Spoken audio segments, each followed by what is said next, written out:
Damas y caballeros, bienvenidos a una nueva entrega de Pedazos de Historia con el inigualable don Alberto Agarín. ¿Qué tal? Pues aquí me tienes una vez más. Vamos a viajar al mundo antiguo. Pero, ¿a dónde?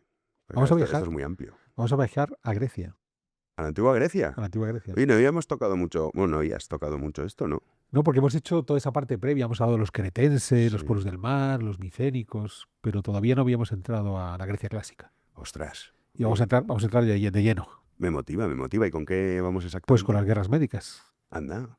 Vale. que Súper. como sabéis son contra los persas. Sí. Sí, Estos sí, sí. canallas los dijeron medos, pero eran persas. Sí, es verdad. Y bueno, hay numerosas películas ambientadas en eso. Un montón. Es que claro, hay aquí una serie de batallas ampliamente conocidas, Maratón, las Termópilas, entonces da mucho juego. Vale, pues súper. Pues nada, cuando quieras. Pues vamos a entrar en materia, Jano, y tal como decíamos, vamos a abordar este conflicto entre los griegos y los persas, una de las guerras más conocidas de la antigüedad. Y quiero arrancar situándome en el contexto histórico y geográfico de estos comienzos del siglo V a.C., que es cuando se produjeron la Primera y Segunda Guerras Médicas. Para comenzar, el propio término de médico es interesantísimo, porque el imperio persa, para ese año 500 a.C., ya se había expandido de una forma notable desde el Valle del Indo hasta el Valle del Nilo, desde el Asia Central hasta, por supuesto, el Golfo Pérsico, y una de las primeras conquistas que habían realizado los persas había sido un grupo vecino que eran los medos, en un proceso en el cual, más que una confederación, fue claramente una invasión de los persas hacia los medos, una dominación de los persas hacia los medos. Y sin embargo, con cierto carácter peyorativo, los griegos decidieron referirse a los persas no como persas, sino como medos. O sea, no les daban el mismo nivel, la misma categoría que podían darle al que realmente gobernaba la dinastía gobernante, que era la dinastía persa. De alguna manera, los griegos lo que pretendían al referirse a los persas como medos es, bueno, sois unos arribistas recién llegados, algo así como si cuando estamos viendo operaciones militares por parte de Estados Unidos, aquellos a los que se enfrentan Estados Unidos dijeran que los estadounidenses son ingleses. Y dijeran, bueno, sí, sois otro país diferente, otra cultura, pero sois los herederos pobres de los que realmente eran brillantes, los ingleses en relación a Estados Unidos, los medos en relación a los persas. Pero quiero ir más lejos, y es que en muchos de los historiadores que van a narrarnos las guerras médicas, comenzando por el propio Heródoto, muchas de las veces cuando se refieren a los persas dicen los bárbaros. A la larga, ese término de bárbaros es el término de los extranjeros, los que son de fuera de nuestro territorio, pero indudablemente al concepto bárbaro se le une un segundo elemento, y es que no solamente son los extranjeros los que vienen de fuera, sino además los que tienen un nivel cultural, tecnológico, intelectual inferior al que podían tener en este mundo griego. Interesantísimo si pensamos que, obviamente, de partida, antes de las guerras médicas, la diferencia entre la capacidad militar del imperio persa y la de los griegos parecía claramente a favor de los persas. La capacidad de conquista demostrada por los persas en los 60 años previos había sido brutal. No solamente habían anexionado a los medos, habían puesto fin al imperio babilónico, a los restos de los asirios, habían ocupado Egipto. O sea, eran tipos que habían demostrado que eran capaces de ocupar las civilizaciones más antiguas de Próximo Oriente. Y sin embargo, los griegos, en un ejercicio muy interesante de soberbia, los calificaban como bárbaros. Y esta idea de que los persas habían logrado extender su imperio desde las mesetas del actual Irán, tanto hacia Oriente, camino del Valle del Indo, como hacia Occidente, hasta llegar a las costas del Mediterráneo y el Valle del Nilo, es uno de los elementos clave que más nos chocan a la hora de enfrentarnos a las guerras médicas.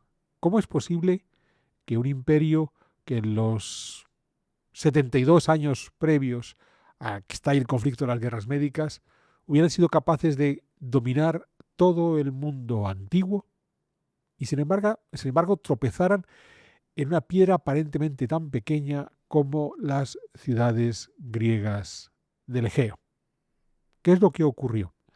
Aquí, sin embargo, es fundamental entender que estamos ante dos realidades políticas cuya base, cuyo cimiento, difería de forma notable, porque a la larga el imperio persa es un imperio expansionista, un imperio de crecimiento territorial, un imperio cuya riqueza se basa en que a más territorio, más, digamos, campo produciendo o más minas siendo explotadas, digamos, una riqueza muy de materias primas, con todas las dificultades que suponía el hecho de ser un imperio muy heterogéneo, diferentes idiomas, diferentes religiones, diferentes culturas, frente a un mundo griego mucho más homogéneo, lo que tampoco significa que estuvieran unidos. Una de las características durante las guerras médicas es que quedaron muy claras las divergencias que existían entre los griegos. Pero un mundo griego cuyo cimiento económico era esencialmente el comercio. Y claro, Jano, aquí siempre tenemos que volver al maestro Escotado. Y su defensa ampliamente conocida del comercio, pues esa obra de Los enemigos del comercio, que luego también pues pone ejemplos de cómo se atacó el comercio y se acabaron arruinando ciudades. Y esto es clave. El hecho de que los griegos basaran la mayor parte de su riqueza económica en su capacidad para comerciar. Aquí les invito a que echen un vistazo a los programas previos que hicimos, tanto sobre los cretenses como sobre los pueblos del mar y los micénicos, y cómo a medida que, en el caso del Mediterráneo oriental, habían ido cayendo en crisis los minoicos, y entonces el dominio comercial del Mediterráneo oriental quedó en manos de los micénicos. Caen en crisis y ese dominio comercial cae en manos de los fenicios. Los fenicios son ocupados por los asirios y eso le va a abrir una ventana de oportunidad a los griegos para quedarse con buena parte de ese comercio en el Mediterráneo oriental y en el Mediterráneo central, puesto que van a ocupar el sur de Italia y Sicilia. Es esa fortaleza económica derivada del comercio la primera ventaja que vamos a encontrar en estas guerras médicas. En una situación que es comparable, por ejemplo, a la Guerra de los 80 años entre la monarquía hispánica y los Países Bajos del Norte, los neerlandeses. Esa guerra desde mediados del siglo XVI a mediados del siglo XVII, que terminó con la independencia de los Países Bajos del Norte, la parte protestante, lo que solemos conocer de manera equivocada como Holanda, que a la larga, ¿cómo se pudo imponer la voluntad de los neerlandeses, un país diminuto, frente a todo un imperio bicontinental como era la monarquía hispánica? Pues porque el fundamento principal de la economía neerlandesa era el comercio, lo que significa, por ejemplo, que la capacidad de destruir ese fundamento es mucho más limitado. Si mi fundamento es la explotación minera o la explotación agraria, si me queman los campos o me impiden sacar los minerales de las minas, se me acaba la economía. Pero si mi fundamento son redes comerciales y consigo que mis barcos sigan navegando de un lado para otro, voy a tener siempre ese colchón económico que me va a permitir volver a invertir, que es lo que ocurre en el caso de las guerras médicas, por ejemplo, en la creación de ejércitos y sobre todo de armadas, de barcos para combatir en el mar. De modo que, aunque para el año 500 a.C. es indudable que Persia era el mayor imperio conocido en ese momento en el viejo mundo, con esa extensión, recordemos, del Valle del Nilo al Valle del Indo, con una capacidad espectacular para movilizar decenas de miles, cuando no cientos de miles de hombres, tenía la desventaja respecto a Grecia de que el pulmón económico que van a tener los griegos es mucho más fuerte que el de los persas, a lo que se añade que además fueron a combatir a Grecia. ¿Y qué es Grecia en ese 500 a.C.? Porque aquí hay un elemento muy interesante, y es que cuando pensamos en la Grecia del mundo antiguo, no podemos pensar en la actual República Griega. Porque Grecia, en esencia, en ese mundo antiguo, Grecia era el mar Egeo. Y buena parte de su potencia comercial, de su capacidad para dominar el comercio del Mediterráneo oriental y del Mediterráneo central, nace de ese conocimiento fino de la navegación marítima, gracias a que Grecia es el Egeo. Y además, un Egeo que vendía desde el mar de Mármara, donde hoy tenemos Estambul, hasta Creta. Es decir, un Egeo muy amplio, un Egeo que sobrepasa los límites de lo que hoy conocemos como mar Egeo. Y eso significa que había ciudades griegas en la parte occidental del mar Egeo, lo que hoy conocemos como República Griega, y en la parte oriental del mar Egeo, donde hoy tenemos a Turquía, esa costa conocida como Jonia. Esto es muy interesante, es un elemento que se nos suele olvidar, como vivimos con la obsesión de los estados-nación contemporáneos, con una búsqueda de las llamadas fronteras naturales que sean terriblemente evidentes. Y pongo un ejemplo.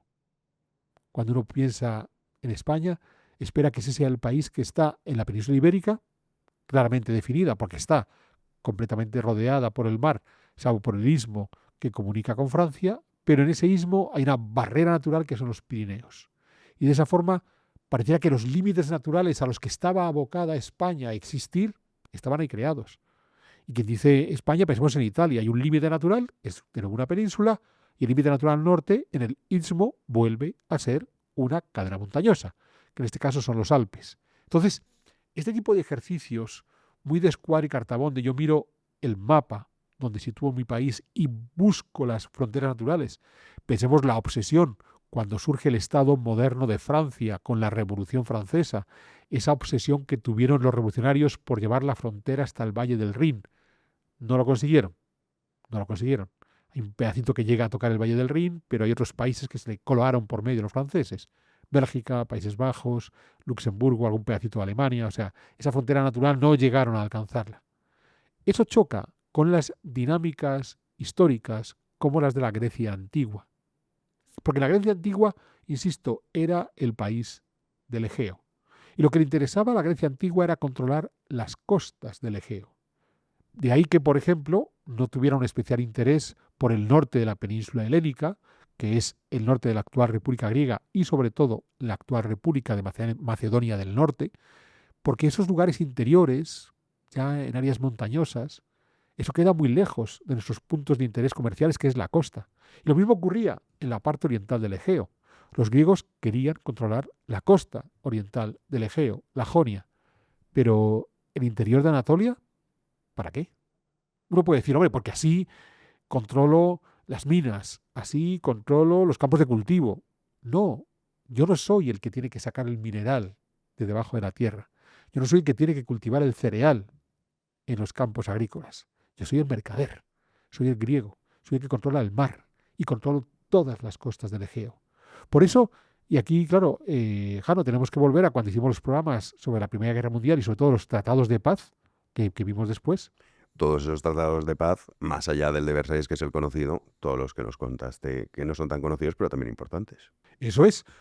En esos tratados de paz con Turquía, lo que se trata de establecer es cuál es la frontera real entre Grecia y Turquía, porque los griegos reclaman su frontera histórica, las costas del Egeo, que es donde había habido ciudades griegas importantísimas, como veremos ahora con la ciudad de Mileto. Todos conocemos historias relacionadas con Mileto, ya sea Hipodamo haciendo ciudades regulares, ya sea Tales, bien.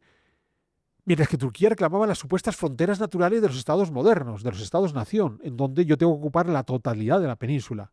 Esto en la historia de España es muy curioso porque hay una parte de España que está en el norte de África, que es Ceuta y Melilla.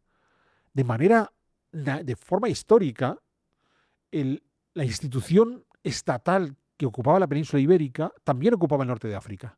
Da igual que sea el Imperio Romano, da igual que sea ese imperio bizantino que ocupó buena parte del sur occidente de la península ibérica, el propio reino hispanogodo, el califato de Córdoba. Siempre ha habido un interés por controlar desde la península ibérica el norte de África. Y siempre ha habido esa conexión en donde quien controla el norte del estrecho de Gibraltar controla el sur del estrecho de Gibraltar. Y eso ocurre hasta hoy con la presencia de España en Ceuta y Melilla.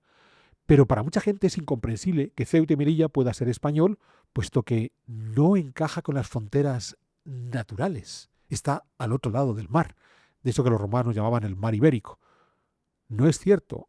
Históricamente era inevitable esa conexión, esa unión política entre el sur y el norte del estrecho de Gibraltar. O sea, si nos empezábamos a romper esa conexión, a lo mejor alcanzamos unas supuestas fronteras naturales, pero nos alejaríamos muchísimo de la realidad histórica de esa parte geográfica del mundo. Entonces, Teniendo claro que para los griegos las costas de la Jonia eran Grecia, cuando a finales del siglo VI a.C., ya siendo rey de reyes de Persia, Darío I, estos persas ya se han impuesto por completo sobre esas ciudades griegas de la Jonia, hay algo que choca al mundo griego, porque buena parte de su desarrollo político-económico ha derivado de su capacidad de ser independientes frente a las grandes potencias.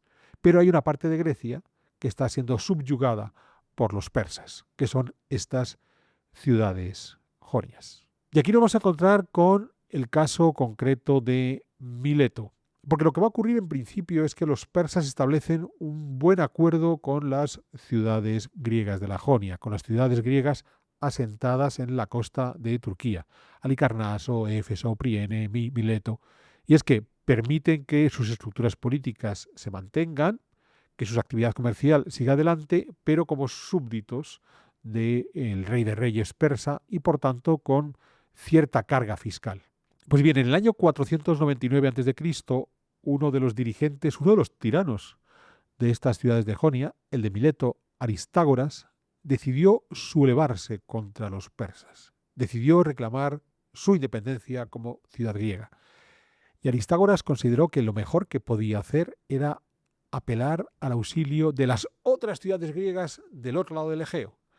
Y a su llamada a colaborar en su sublevación acudirían dos ciudades de la parte occidental del Egeo, una situada en la isla de Eubea, Eretria, y la otra en el Ática, Atenas.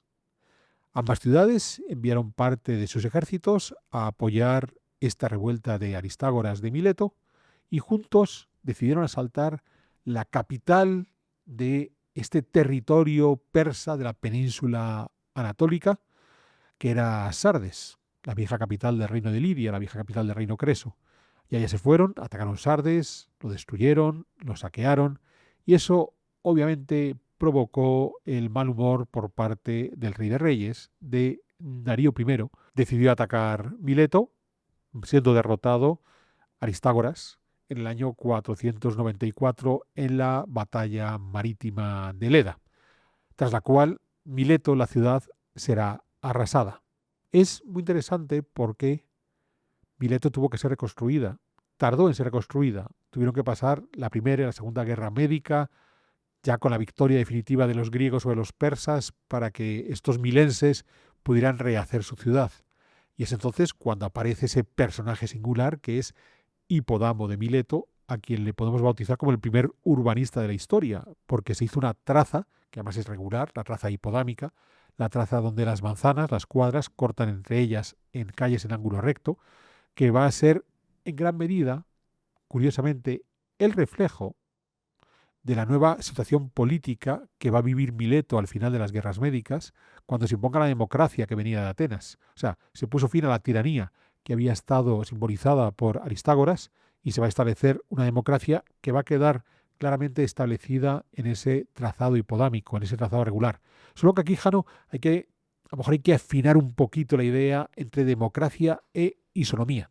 Esto es el concepto de Clístenes, podemos decir que es el padre de la isonomía, que es la igualdad frente a la ley. Y luego de ahí ya nace lo que conocemos, que en realidad tampoco, porque democracia, claro, tú dile a los antiguos griegos que todos tienen derecho a voto. Esto se lo creerían, claro. Pero bueno, de ahí nace todo. Tras la toma y destrucción de Mileto, en el 494 a.C., Darío I consideró que había de vengarse de esas otras ciudades griegas, ya no solo las que se le habían revolucionado en la Jonia, sino las del otro lado del Egeo, en esencia, Eretria y Atenas. Y para ello va a poner en marcha la creación de un gran ejército que, cruzando por mar, llegue hasta las costas de Eubea y el Ática para castigar a estas ciudades que habían tenido la mala idea de apoyar a los rebeldes contra el rey de reyes. Aquí entramos en una de las polémicas más complejas, no solo de las guerras médicas, sino de cualquier guerra en general y las de la antigüedad más, que son las cifras. ¿Cuántos miles de soldados llegaron a movilizar los persas, que se enfrentaron a cuántos miles de soldados griegos? Como decía antes, decenas de miles, cientos de miles. En cualquier caso, digamos que si aplicamos algunos criterios demográficos que yo he venido explicando a lo largo de estos años en pedazos de historia, indudablemente las cifras están infladas. Comencemos por las propias cifras de la ciudad de Atenas. ¿Cuánta gente vivía en la Atenas del siglo V antes de Cristo? ¿Decenas de miles? ¿Cientos de miles? En realidad, el cálculo podía establecerse ya no solamente sobre las pautas de alimentación, donde quizás podía haber más alimento del que el Ática, la región de Atenas, puede proporcionar a sus habitantes gracias a un comercio exitoso, sino la cantidad de espacio ocupado por la Atenas del siglo V, que desde el punto de vista arqueológico está relativamente bien definido, y una cantidad de espacio en donde albergar más allá de unas pocas decenas de miles de personas es ser demasiado ambicioso. Entonces, hay historiadores que llegan a hablar de una Atenas de algunos cientos de miles de habitantes. No hay espacio suficiente para acoger a tantos ciudadanos. De modo que si en lugar de tener cientos de miles, tenemos decenas de miles de atenienses, 20, 30.000. La cantidad de soldados que pueden poner sobre el campo de batalla también es más limitado. Más allá de que podamos movilizar a todos los hombres desde los 15 años hasta los 55, no, hay límites, hay límites. Y sobre todo, si hay un primer enfrentamiento que provoca bajas y por tanto para el siguiente enfrentamiento la cantidad que tenemos en el campo de batalla es menor. Y es curioso porque lo que están haciendo los historiadores es tratar de comprender lo que las fuentes históricas, comenzando por Heródoto, pero también Tucídides, nos puedan contar de cuánta gente estaba en el campo de batalla. Y si algo caracteriza a muchos de estos cronistas es su gusto por la exageración. En la Grecia clásica, en la conquista de América, en las batallas de Napoleón o en la Segunda Guerra Mundial. Indudablemente, el enemigo siempre será, cuando yo hablo de enemigo, siempre mucho mayor de lo que realmente era, porque si he vencido, que quede claro que he vencido a un enemigo muy superior. Y si he perdido, que quede claro que he perdido, porque era tan superior que no había de otra.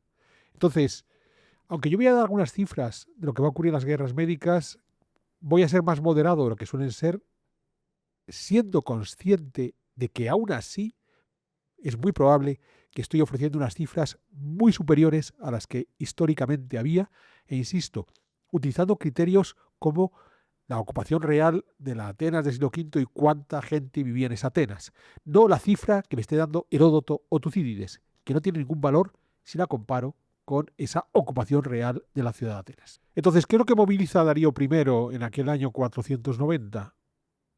Decenas de miles de soldados que va a embarcar y va a hacer cruzar el Egeo. Pues a lo mejor ni siquiera son decenas de miles, a lo mejor son unos pocos miles. Porque, ojo, es que embarcar a miles de soldados para que crucen el Egeo, miles de soldados, suponen una importante cantidad de barcos, no solo para los soldados, sino para todos los pertrechos, para el espacio para los caballos, porque la caballería pesada persa es fundamental en los combates. Entonces, claro, empezamos a sumar el número de barcos que tenemos que desplazar, la cantidad de recursos que necesita esa flota para desplazarse, la cantidad de tiempo que están en combate, y las cifras que tenemos son demasiado exageradas para la intendencia propia de esa época. No importa. Tenemos unos cuantos miles de persas que embarcan en el 490 y que primero pasan por la isla de Eubea con objetivo de castigar a una de las dos ciudades que habían apoyado a Mileto, que era Etreria. Entonces, cuando hacen ese ataque, van a seguir una política muy interesante que es dividir la flota. Parte de la flota desembarca directamente en la isla de Eubea para atacar a Eretria y otra parte de la flota rodea la isla para evitar que los ciudadanos busquen algún tipo de escapatoria o reciban algún tipo de refuerzo. Esto es muy interesante para lo que va a ocurrir a continuación en Atenas. Bien, Eretria es castigada, como se merece, por haber apoyado a los milenses en su revuelta, y a continuación las tropas persas vuelven a embarcarse y se van a dirigir hacia una llanura que queda al oriente del Ática, cerca de Atenas, que es la llanura de Maratón. Y es en Maratón donde están preparadas las tropas de Atenas para recibir a los persas. Los persas desembarcan. Al parecer desembarcan, aquí hay dos líderes persas, Artafernes y Datis, desembarcan absolutamente todo, infantería, caballería, se queda la flota a la espalda para cuando hay que retirarse.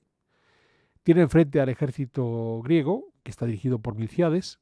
Hay allí un toma y daca desde la distancia, que si nos pegamos, que si no, algunos arqueros, alguna pequeña carga de caballería, todavía nada claro.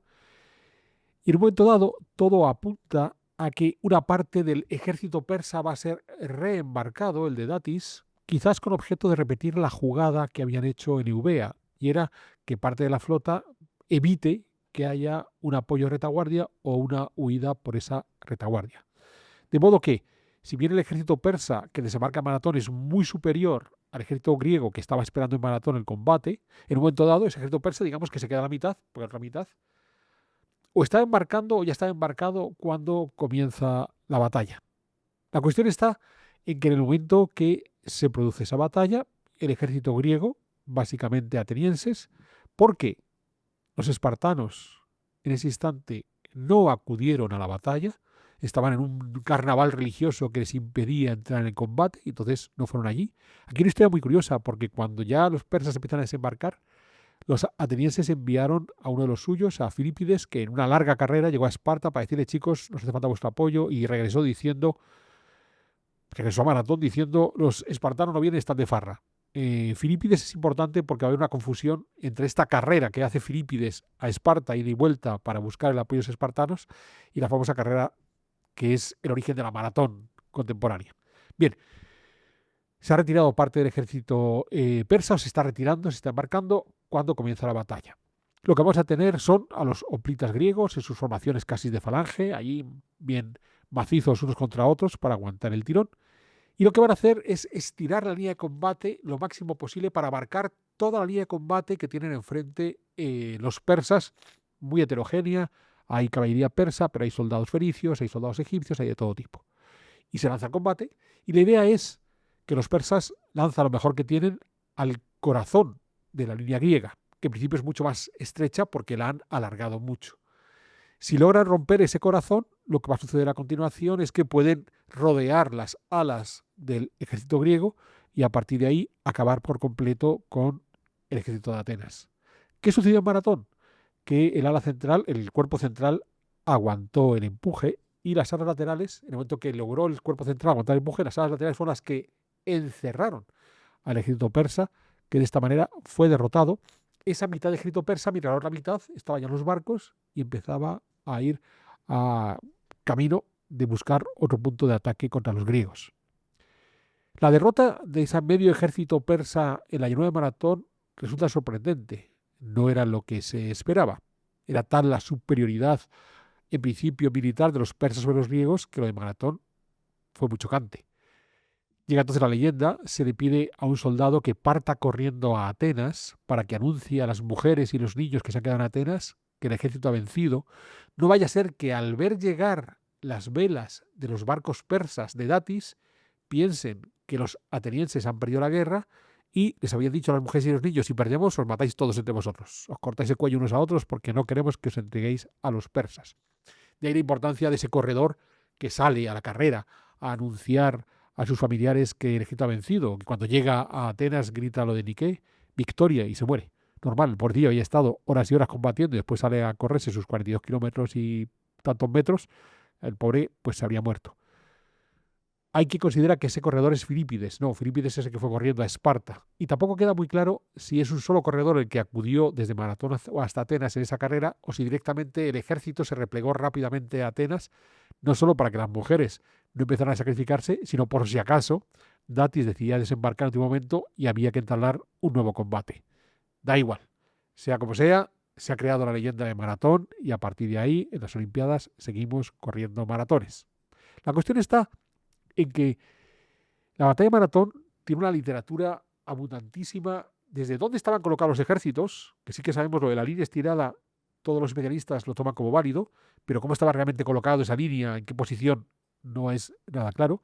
Por supuesto, el número de soldados que realmente intervinió en esa batalla. Miles de soldados por ambos bandos, decenas de miles por parte de los persas. Incluso, aunque hubiera sido una pelea menor, aunque la mayor parte del ejército persa hubiera embarcado y esa mayor parte del ejército persa finalmente decidiera volver a Persia y ya no meterse más líos con Atenas, había conseguido la mitad del objetivo buscado, que era castigar a las dos ciudades levantiscas y habían castigado a la de Eretria. De alguna manera, Maratón aunque pudiéramos reducirlo a la mínima expresión, había 4 griegos, desembarcaron 2 persas y los derrotaron, Maratón para la historia de la Grecia antigua y en gran medida para el ideario nacionalista de la Grecia contemporánea, vendría a ser el equivalente a la historia de España a Covadonga, que es ese momento en el que, resultando en principio inevitable la derrota frente a un enemigo claramente superior, una derrota que puede implicar el fin absoluto de una forma de entender la vida, en el caso de Covadonga, el fin absoluto de ese reino católico que había sido el reino hispanogodo y que gracias a Covadonga después se convertiría en los reinos medievales de Castilla y Aragón, pues en el caso de Grecia lo mismo. Quizás de haber sido derrotada Atenas en Maratón, se había puesto fin a todo el desarrollo democrático desde el punto de vista político, comercial, desde el punto de vista económico, de esa Atenas, y a lo mejor no habríamos tenido la Grecia clásica tal como la conocemos. De modo que fuera una batalla espectacular de miles de hombres muriendo en la llanura de Maratón, o fueran 4 gatos los que se pelearon, Maratón se convirtió en el mito fundacional de la Grecia clásica. Y lo mismo que nos ocurre en Covadonga. Habrá gente que cuestione la propia batalla de Covadonga. Es que eso no importa.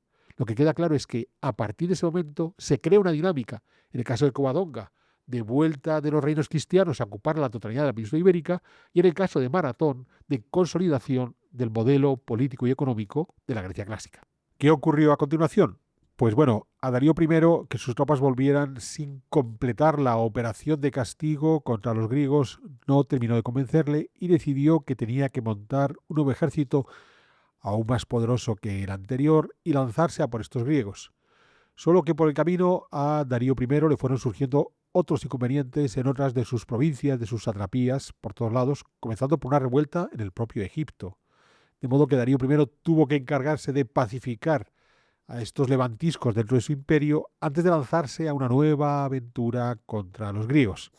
Y Darío I murió en el 486 a.C., siendo sucedido por su hijo Jerjes, que era quien había de encargarse de rematar esa pelea contra los griegos. Aquí está la famosa leyenda de que Darío I tenía un esclavo al que le obligó a que todos los días le recordara su derrota contra los griegos. Todo este tipo de leyendas surgen del lado griego, que de esa manera enaltecen aún más la heroicidad de las siguientes batallas. Maratón es el punto de partida.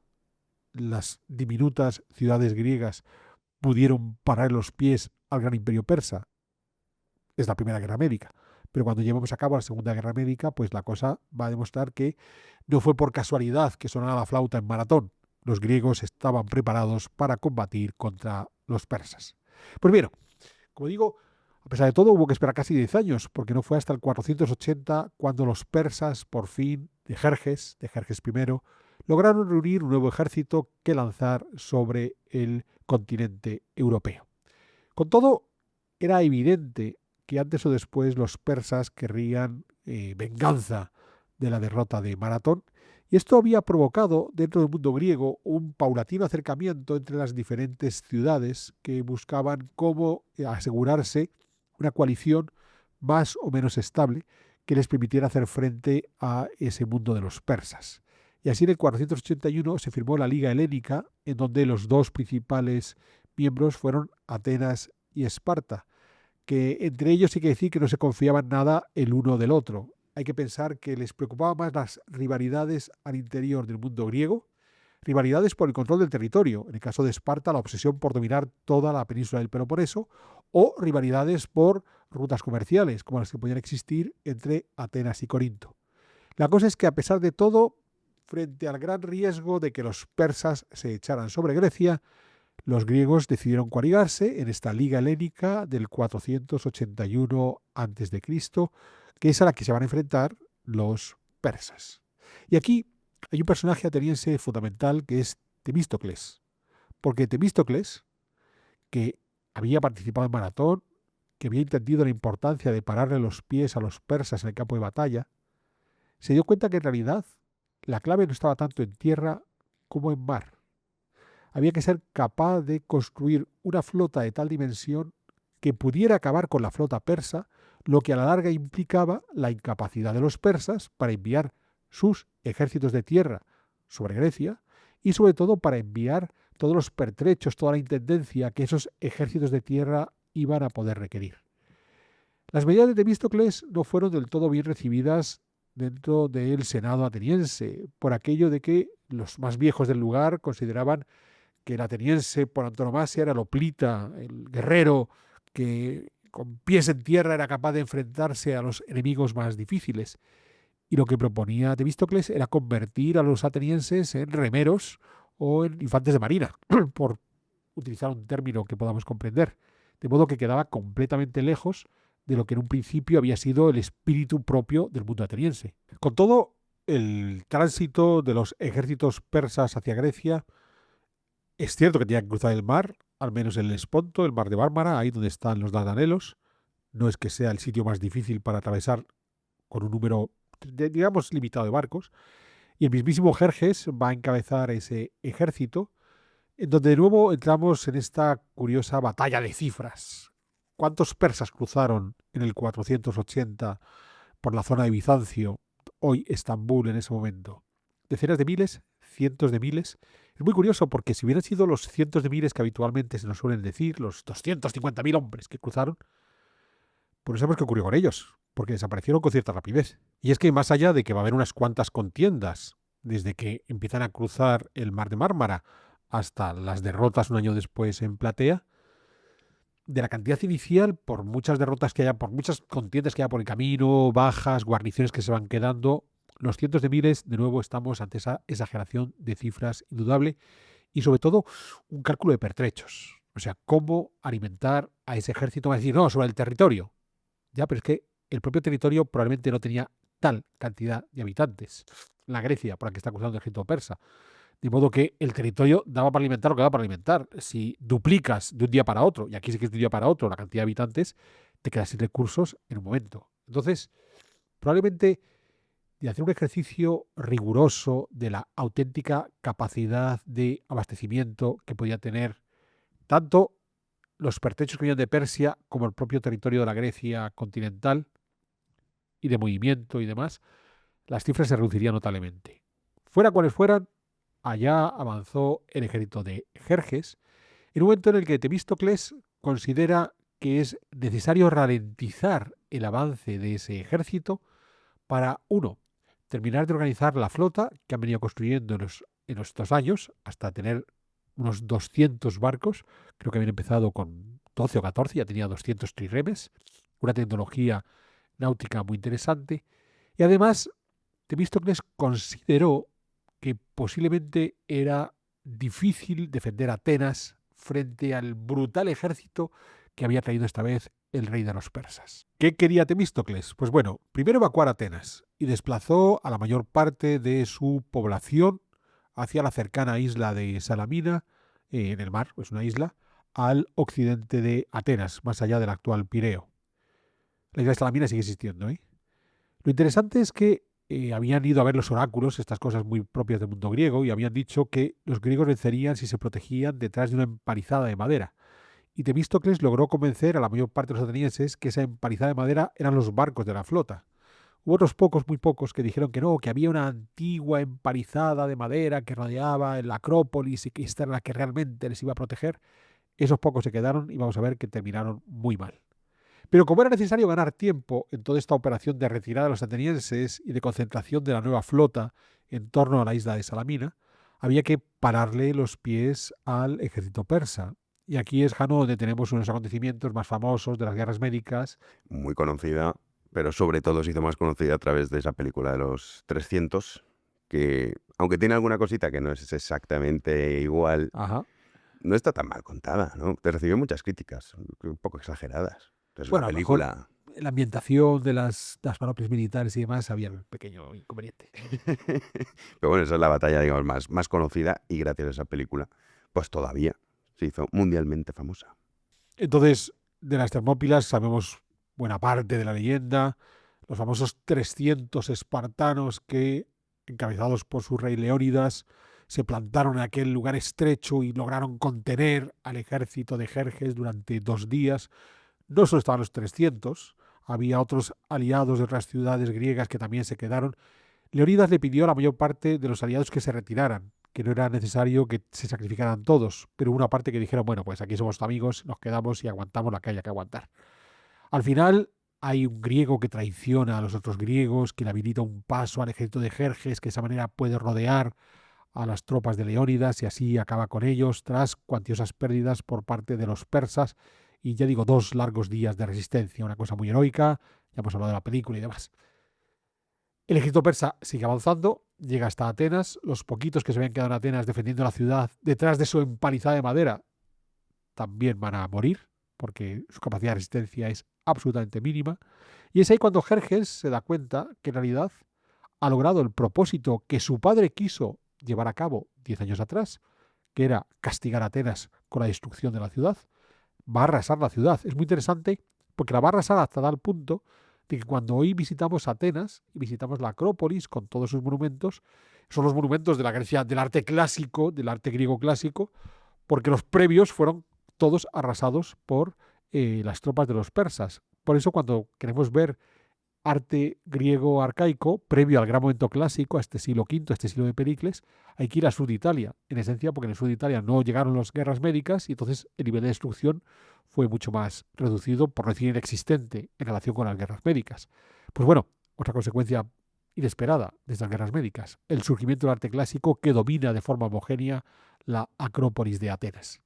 Los atenienses, como digo, se habían retirado con Temístocles a la isla de Salamina, allí está la flota, y entonces Temístocles le dice a sus aliados, indudablemente Jerjes, que no es tonto, tiene que venir a por nosotros, y tiene que enviar no a su ejército, porque sería absurdo meter un ejército y desembarcar en una isla minúscula, sino a su flota. Lo que va a hacer ahora es barrer nuestra flota y a partir de ahí estamos todos perdidos. Así que, amigos aliados de la Liga Helénica, envíen sus barcos, da igual que tengan un barco, 2 o 10, reúnanse con nosotros y tratemos de enfrentarnos a la flota de los persas. Interesante lo que se plantea aquí, porque Jerjes es consciente de que en efecto tiene que resolver el momento en el que están de tensión con los griegos, destruyendo la flota griega, y había una serie de elementos ventajosos para Jerjes. El primero es que, siempre con dudas en cuanto a las cifras, todo indica que posiblemente podía tener hasta el doble de buques los persas sobre los griegos, incluso ya con a la flota de Atenas reunidos todos sus aliados. Una flota que además, en esencia, los triremes eran barcos que tenían muchísimos remeros, podían tener fácilmente de unos 100 y pico remeros, y muy poca infantería marina, muy pocos soldados dentro, una veintena, entre gentes con espada y gentes con arcos, muy poquitos. Es decir, no estamos ante unas flotas que van a combatir asaltando el barco del contrario. Esto no es la batalla de Lepanto. Lo de Salamina no es la batalla de Lepanto, sino a base de atacar, envías el barco con espolón, que ataca el barco que viene enfrente, entonces le haces un agujero, te retiras y el barco de enfrente se hunde y pasas al siguiente. Y la idea está en ir lanzando tus barcos sin que te los hundan hasta hundir todos los barcos del contrario. Pues bien, aquí que en principio había la ventaja de que los persas tenían más barcos que los griegos y además lo único que podían hacer Jerjes era sentarse a esperar a que se murieran de hambre los griegos que estaban en Salamina o tuvieran que retirarse de forma accidentada y acabar con ellos. O sea, sí que había unas ventajas. Temístocles supo jugar con 2 ventajas a favor de él. La primera, a uno de sus esclavos le envió como supuesto traidor a la corte de Jerjes. Jerjes, que había avanzado por toda Grecia recibiendo un montón de traidores, como el de las Termópilas, que le había dado información privilegiada para acabar con sus enemigos, pues cuando llegó un traidor más dijo, pues otro griego más, estos griegos son todos unos canallas, y se apuñalan unos a otros con absoluta rapidez. Y le convenció de que había este esclavo, supuesto traidor, le convenció de que había una serie de disidencias dentro de las tropas griegas y que posiblemente los atenienses estaban a punto de ser abandonados por sus aliados, con lo cual aún tendrían menos barcos. La segunda ventaja sobre la que jugó Temístocles es que la bahía de Salamina es relativamente pequeña, de modo que esa superioridad en el número de barcos de los persas iba a desaparecer con cierta rapidez porque no podían atacar todos al tiempo, porque lo que iban a generar un gran atasco entre los propios barcos persas, que es lo que ocurrió, de modo que lo que había que hacer era conseguir entrar en combate cuanto antes, para que de esa forma la flota griega, que se podía mover con más facilidad al ser menos, de esa manera pudieran ir desarbolando las diferentes líneas de la flota persa y adelante con ello. Aquí hay un movimiento muy curioso. Sabemos que una parte pequeña de la flota griega, la de la ciudad de Corinto, se retiró antes de la batalla. Y es posible que se retirara porque también una parte de la flota persa, que antes de la batalla también se retiró, la de los barcos egipcios.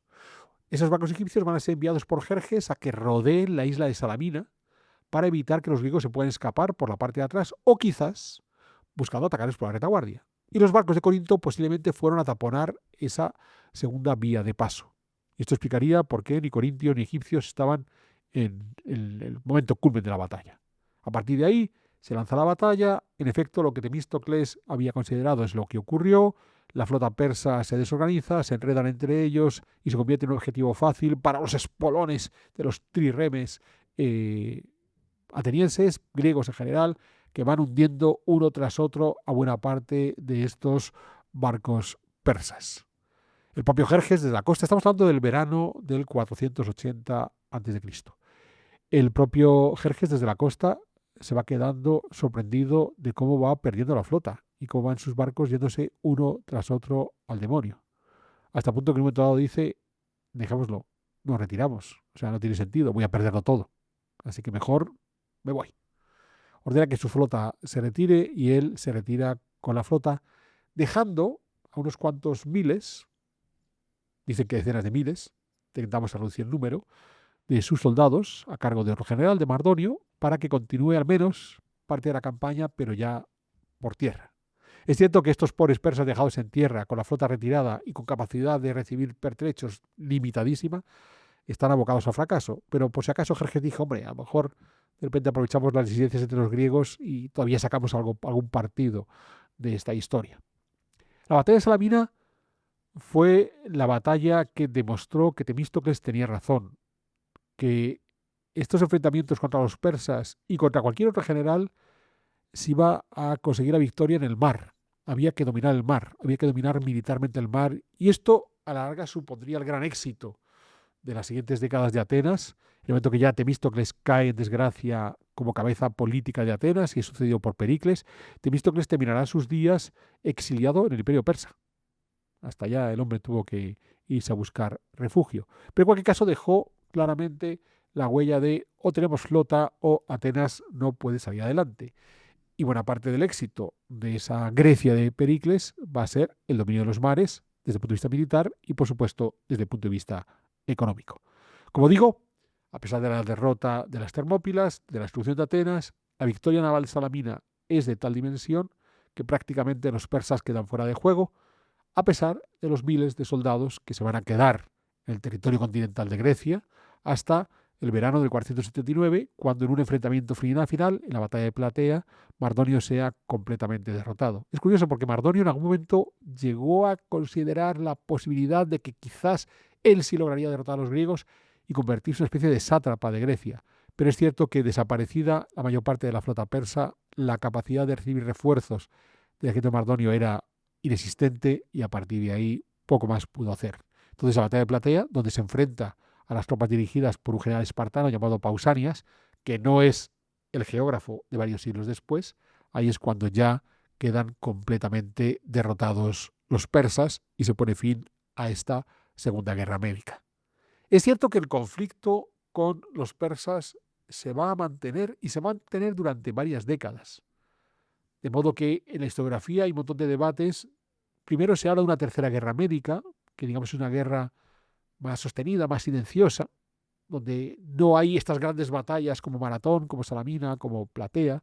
Bien, hay algunos acuerdos intermedios, como el Tratado del año 446, donde se le da práctica libertad e independencia a las ciudades de Jonia, pero todo esto ya encaja dentro de otro proceso político, y es que el final del enfrentamiento contra los persas va a coincidir con las propias guerras, primero con el auge notabilísimo de Atenas, que se va a convertir en la cabeza de toda esta Grecia clásica, y un auge que va a terminar cuando Atenas entre en un conflicto muy violento contra su viejo aliado y principal rival en la Grecia continental, que era Esparta. Pero eso ya es tema para un siguiente pedazo de historia. Pues vas a tener que continuar, Alberto.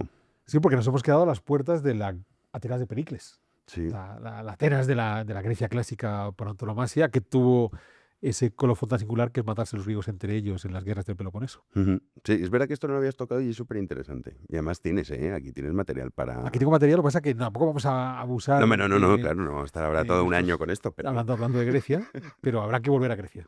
Sí, porque es súper interesante.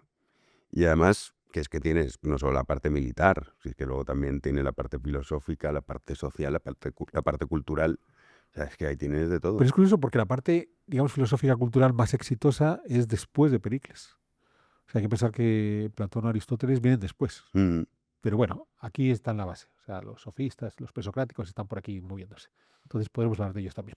Pues súper, pues nada. Mil gracias, querido Alberto, por Estoy esta pensando en lección. nuestro Freedom Collection, ¿tenemos algo de Grecia clásica? No. ¿No pusimos a Pericles en algún momento? No, Sócrates, pero no tuvo ningún Vale, éxito, no vamos tuvo a ningún reconocerlo, éxito. entonces pues ya fue. A lo mejor hay que volver a lanzarlo. Bueno, a ver en los comentarios que nos digan nuestros espectadores y también ideas, que pueden aportar ideas para Sí, hay que hacer nuevos una diseños. camiseta con una falange griega ahí entrando en combate. Podría. Ahora tenemos los templarios, que eso mola. En algún Pero momento hasta podemos tener Calatravos por ser orden militar española. también, sí, se puede tener muchas cosas. Por eso que nos dejen comentarios. Pero Ya- es verdad ya que has teníamos visto. a Sócrates, pero no funcionó nada. Con lo las cual has cosas visto, como son. he abierto camino para que hables de Freedom Collection. Sí, bueno, yo me he puesto la taza de Hernán Cortés. Hoy me he puesto esta. Más vale morir con honra a vivir deshonrado. Sí, porque como la de Felipe II, todavía no hemos hecho el programa de Felipe No, II. claro, y como lo torpedeas, pero pues a ver si con todo, Hernán Cortés todo te... llegará, todo llegará. Si yo aplico la psicología inversa contigo. Eso es. Si pongo Felipe II no lo hace. A ver si pongo Hernán Cortés, dice, pues La vamos a semana hablar de que Felipe viene- la semana que II. viene Felipe II. De modo que pueden apoyarnos en nuestro canal adquiriendo los productos de Freedom Collection, estos que estamos comentando aquí, y por supuesto volviéndose miembros de nuestro club de socios. A la larga lo que buscamos es que gracias a todo su apoyo podamos seguir adelante con las producciones en B1. Y llegados aquí, no me queda más que agradecerles de que nos hayan acompañado un día más y emplazarles para futuras ediciones de Pedazos de Historia.